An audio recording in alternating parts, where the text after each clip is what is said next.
I bought my first smartphone ever, an LG L16C Lucky Tracfone.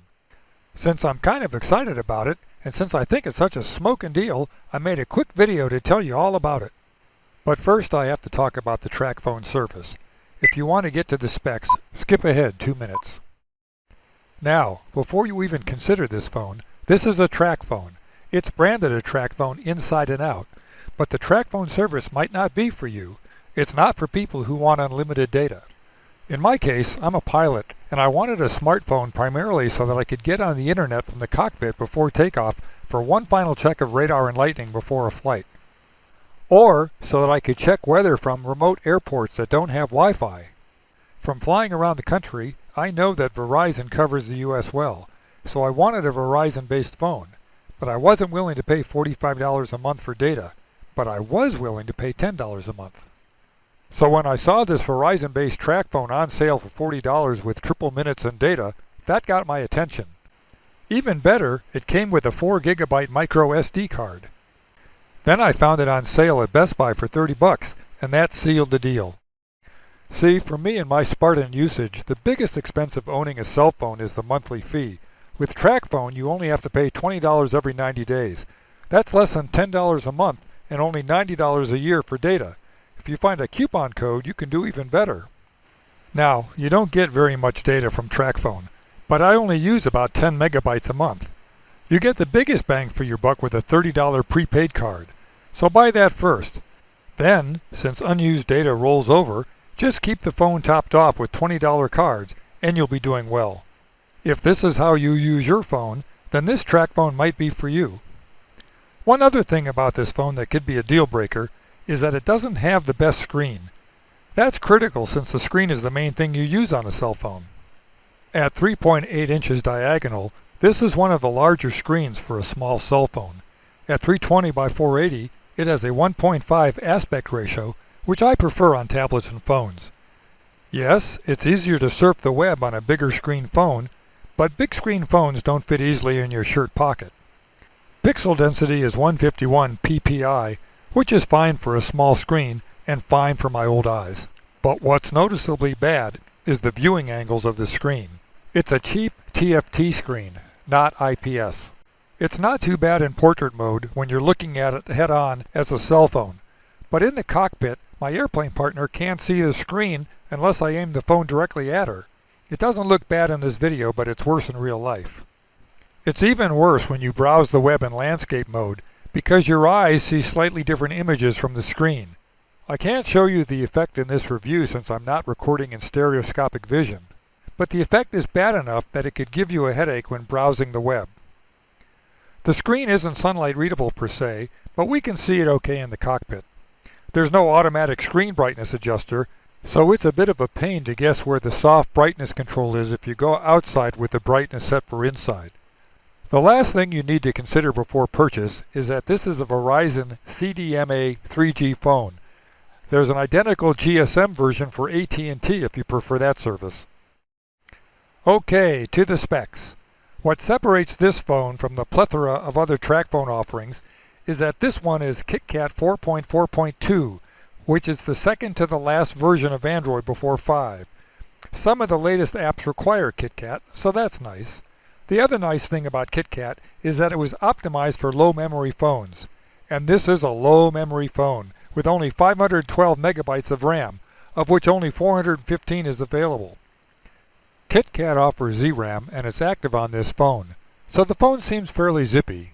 Although I've noticed that the memory manager will kill my RAM-hungry street map application in the background, forcing it to restart when I come back from browsing in the foreground. Of course, 1 gigabyte of RAM would have been nicer, but you can't expect that for $30.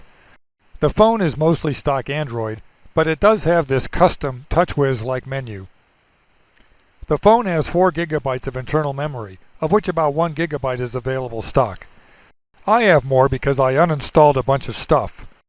Fortunately, it has an SD card slot, and as I said earlier, comes with a 4 gigabyte micro SD card. Unfortunately, Google set KitKat to prevent access to the SD card, so you'll need to root the phone and use an unlocker if you want access to the external memory.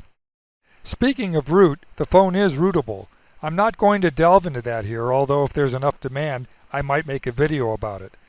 Suffice it to say that I uninstalled a bunch of pre-installed applications, most notably the McAfee antivirus software, which was preventing me from downloading APKs for sideloading. It said you'll void your warranty if you root, so be warned. Hardware-wise, it's got a dual-core something or other running at 1.2 GHz, which is fast enough for daily use. Aside from scrolling, my test for speed of a phone is how quickly it populates the running apps page. The phone has a vibrator, which is surprising for a phone this cheap.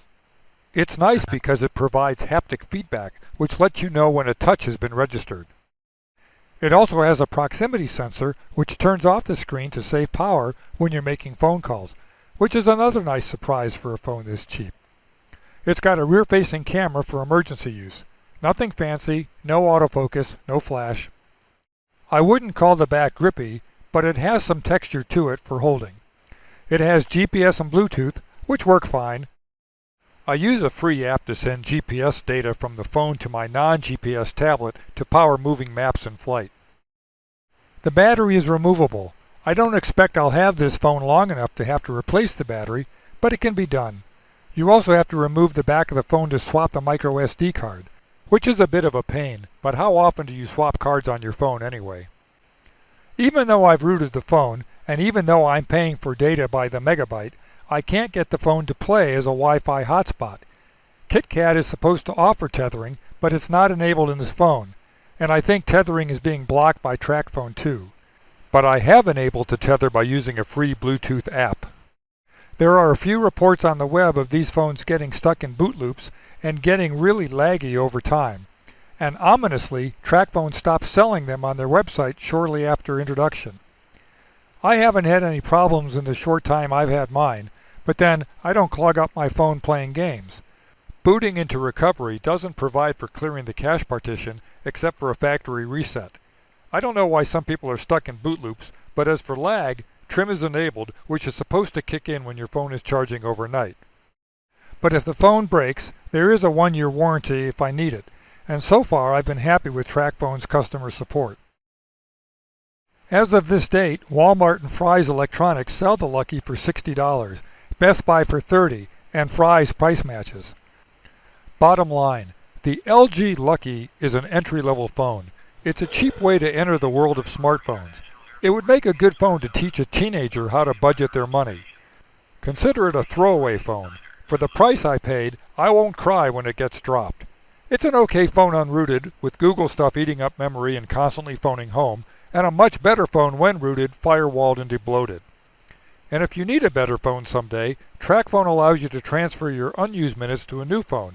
So if the Tracfone data plan works for you, you can't go too wrong with this phone.